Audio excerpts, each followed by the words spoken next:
사람은 누구나 상처를 안고 살아갑니다. 몸에 상처도 있지만 더 깊은 것은 마음의 상처입니다. 무시당했던 기억, 실패의 경험, 사랑하는 사람에게 들었던 차가운 말, 기대했던 사람에게 받은 배신, 또 열심히 살았는데 인정받지 못했던 아픔이 있습니다. 그러니 겉으로는 웃어도 마음속에서는 또 쉽게 말하지 못하는 눈물이 있습니다. 특별히 현대인들은 바쁘게 살아가지만 마음은 더 지쳐 있습니다. 사람들은 강해 보이려고 하지만 사실은 작은 말에도 흔들리고 또 혼자 있을 때 무너질 때가 많습니다. 오늘 베드로전서는 그런 우리에게 매우 따뜻한 말씀을 들려줍니다. 하나님은 상처 없는 사람만 사용하시는 분이 아니라 상처 입은 사람을 붙드시고 그 상처를 아름다움으로 바꾸시는 분이시라는 것입니다. 이 베드로 자신이 그런 사람이었죠. 베드로는 예수님을 가장 가까이 따르던 제자였습니다. 그런데 결정적인 순간에 그는 예수님을 3번이나 부인합니다. 나는 그 사람을 모릅니다 라고 말했습니다. 그 후에 그는 밖에 나가 심히 통곡했습니다. 그 눈물은 단순히 후회의 눈물이 아니라 자신의 연약함을 깨달은 눈물이었습니다. 아마도 베드로는 평생 그 사건을 잊지 못했을 것입니다. 그 상처는 베드로에게 오래 남아 있었을 것입니다. 그런데 놀라운 것은 예수님은 베드로를 버리지 않으셨다는 것이죠. 부활하신 주님은 베드로를 다시 찾아오셨습니다. 그리고 내가 나를 사랑하느냐라고 물으시며 다시 일으켜 주셨습니다. 그 결과 상처 입었던 베드로는 다른 사람의 아픔을 이해할 줄 아는 사람이 되었습니다. 넘어졌던 사람이, 넘어져 봤던 사람이 넘어지는 사람을 품을 수 있게 됩니다. 오늘 본문은 그런 베드로의 고백과 같은 말씀이 나오고 있습니다. 먼저 7절 살펴볼까요? 너희 염려를 다 주께 맡기라. 이는 그가 너희를 돌보심이라. 상처를 숨기려 하지 말고 하나님 앞에 내어 놓아야 합니다. 사람들은 자기 상처를 꽁꽁 숨기며 살아갑니다. 괜찮은 척합니다. 아무렇지 않은 척합니다. 그렇다고 해서 마음의 짐이 숨긴다고 해서 숨겨지고 없다고 애써서 부정한다고 사라지는 것이 아닙니다. 오히려 더 무거워질 뿐입니다. 어떤 사람이 무거운 배낭을 메고 산을 오르고 있었습니다. 너무 오래 메고 있다 보니 어깨에 피멍이 들 정도였습니다. 옆에 있는 사람이 말합니다. 잠깐 내려놓고 쉬는 게 어떨까요? 그런데 그 사람은 이렇게 말을 합니다. 이 짐은 내 거니까 내가 끝까지 메고 가야 합니다. 많은 사람이 그렇게 살아갑니다. 이거는 내 상처요, 내 걱정이요, 내 눈물이니 내가 기필코 내 손으로 해결해야 한다고 생각합니다. 하지만 하나님은 말씀하셨습니다. 내가 다 짊어지지 말고 하나님께 맡기라고 말입니다. 신앙은 강한 척하는 것이 아닙니다. 하나님 앞에서 솔직해지는 것이 신앙입니다. 기도는 멋진 미사 여구의 말들을 하는 시간이 아니라 숨겨진 마음을 하나님께 내려놓는 시간입니다. 적어도 혼자 기도하실 때는 하나님, 사실 저 이번 주간 너무 힘들었습니다. 아직도 그 일이 아픕니다. 하나님, 저는 용서가 되지 않습니다. 이렇게 진실하게 나아갈 때 하나님께서 우리의 마음을 붙드십니다. 왜 그럴까요? 왜 그렇습니까? 하나님이 우리를 돌보시기 때문입니다. 하나님은 결단코 우리를 방치하지 않으십니다. 사람은 방치할 수 있을지라도 하나님은 우리를 내버려 두지 않습니다. 우리의 눈물을 아시고 우리의 슬픔을 아시는 분이십니다. 8절과 9절 보십시오. 근신하라 깨어라 너희 대적 마귀가 우는 사자같이 두루 다니며 삼킬 자를 찾는다. 너희는 마음을 굳건하게 하여 그를 대적하라.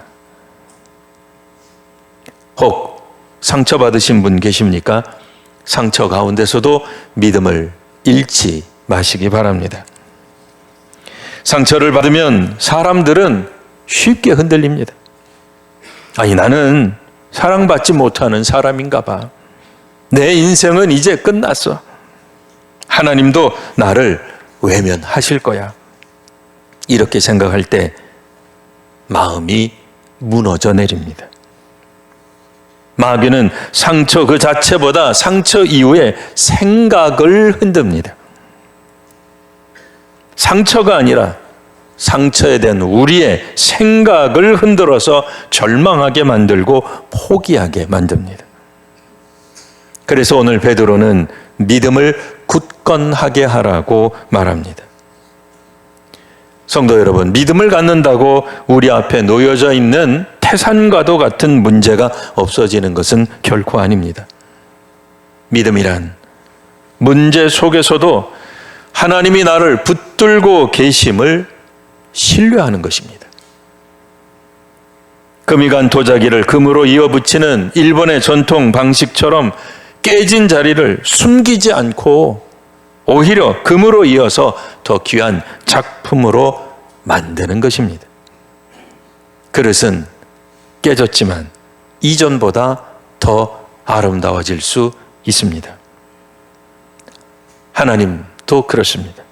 우리의 깨어진 인생을 그냥 내버려 두지 않으십니다. 오히려 그 상처를 통해 우리가 끔찍하게도 싫어하는 그 상처를 통해 우리가 대면하고 직면하기 싫어하는 그 상처를 통해 더 깊은 마음과 더 따뜻한 마음을 만들어 가십니다. 누가요? 하나님이요.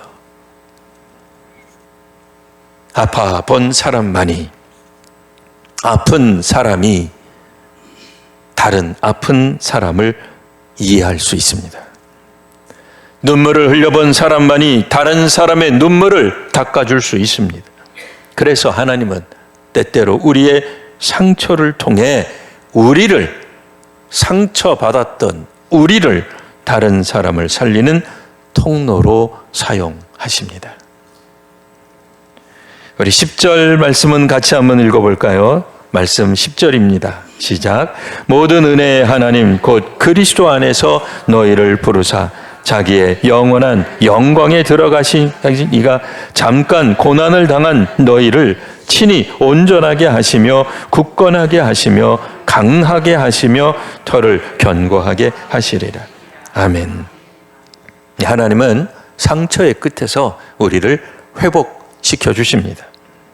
여기서 이제 중요한 단어, 우리가 밑줄 칠 단어, 친히라고 하는 단어입니다.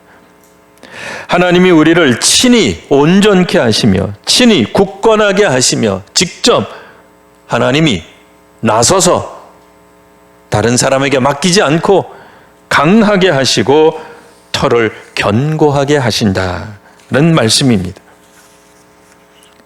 사람의 위로에는 한계가 있습니다.